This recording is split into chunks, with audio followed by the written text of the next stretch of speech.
Sumner, famed Stamps Quartet. He used to sing with the Blackwood Brothers, and knew Elvis before he actually hit it big. He was always coming back to see JD and Blackwood Brothers and the different gospel groups they would play in Ellis Auditorium.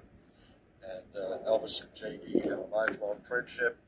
And from around 1971 to 1977, JD and the Stamps Quartet backed Elvis on every show and recording session that Elvis did. So, without any further ado, here I am speaking with J.D. Sumner. John Daniel Sumner, J.D. Sumner here. We're at the Holiday Inn Crown Plaza Hotel in Memphis, and he's getting ready to do the tribute to Elvis with the Memphis Symphony Orchestra. Tell us a little bit about that, J.D. You did it last year, and this year you've got the two inspirations also with the Stamps, and it's almost like Elvis is here again, so to speak, isn't it? What's the nearest thing to Elvis being here? He's on a big screen, and Elvis does 3 or 4 songs, and we do the rest of it. And of course, they're all Elvis songs. It's sort of a tribute to Elvis.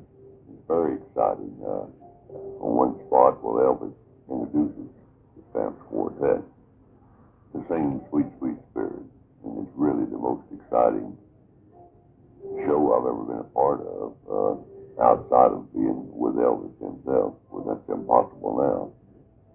It's a very exciting show, and brings back a lot of memories. And the Memphis Symphony Orchestra is just absolutely fantastic. So it's going to be a great show.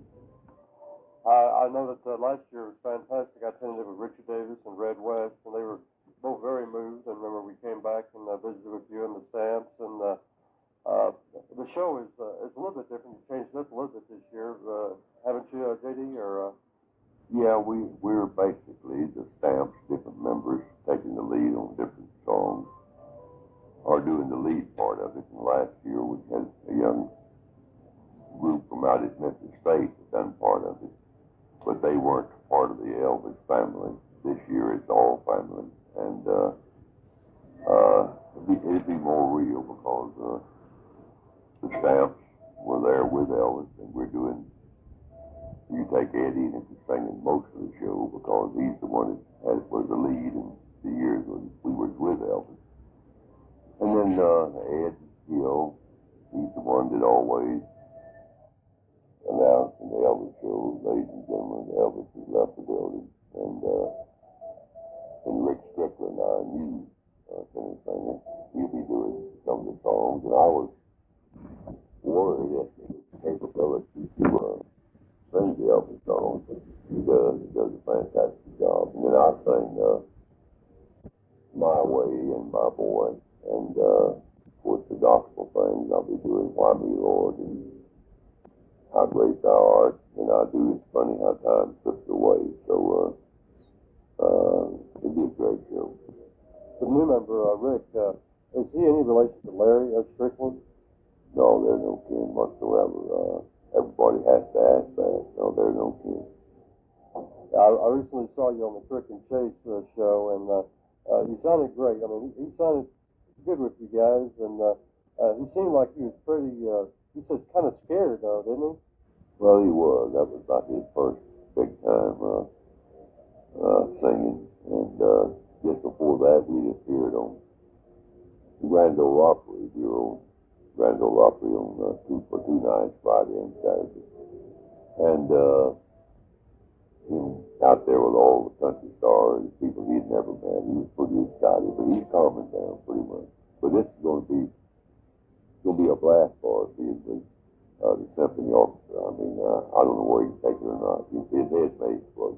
Well, we all know that Elvis very much admired you, and when you were singing with the Blackwood Brothers, and that's when, isn't that when he first met you at Ellis Auditorium? Well, I met Elvis before I started with the Blackwood Brothers. I was with a group called the Sunshine Boys, and we would come into Memphis and sing here at the Ellis Auditorium with the Blackwood Brothers. And that's when I met Elvis, when he was a real small boy of 14 years old. And Elvis was sort of I think if he could have had his choosing, he would have been a bass singer. He always, when we get around jamming, he always tried to sing bass, and had the best rhythm of anybody I've ever heard sing. Elvis had that rhythm that black people have, that soul rhythm. I wish I'd have had his rhythm, but he was sort of a frustrated bass singer, Elvis was, so he always admired my singing, and he loved to hang around with me and ask questions, and at that time, of course, when he was a kid, well, he certainly wasn't Elvis, or he was Elvis, but I didn't know it was that. I just called him son, and I was 10 years older than Elvis. And at that age, 10 years is a lot.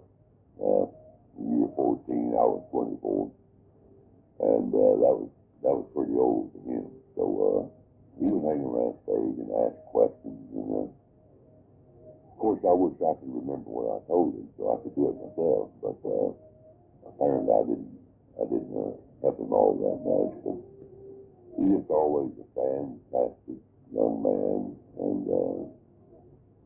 I think the greatest pleasure I ever had was working with Elvis Presley those years and knowing him basically all of his life, and having the privilege to sing at his mother's funeral when I was in the Bradford Brothers. And then, of course, I was in charge of his funeral. I had in the funeral service, picked out the singers and the preachers, ragtime bars, the preachers, sermons, and the great experience. JD, we know of Elvis' love for gospel music, and we also know that he would say when he was on stage that he was really sharing your stage when it was such an honor for him to be there with you. What were the songs that you really loved to sing with you and the Saints as far as gospel goes? Because we know of his love for it. Well, of course, he loved a lot of the old hymns, Lead Me, Guide Me. We've done that in the movie, and he loved to hear us sing The Lighthouse. And, of course, his favorite, I think, it had to be was How Great Thou Art. He sang it on every show that he ever done, How Great Thou Art. And then he loved to hear us sing Sweet, Sweet Spirit.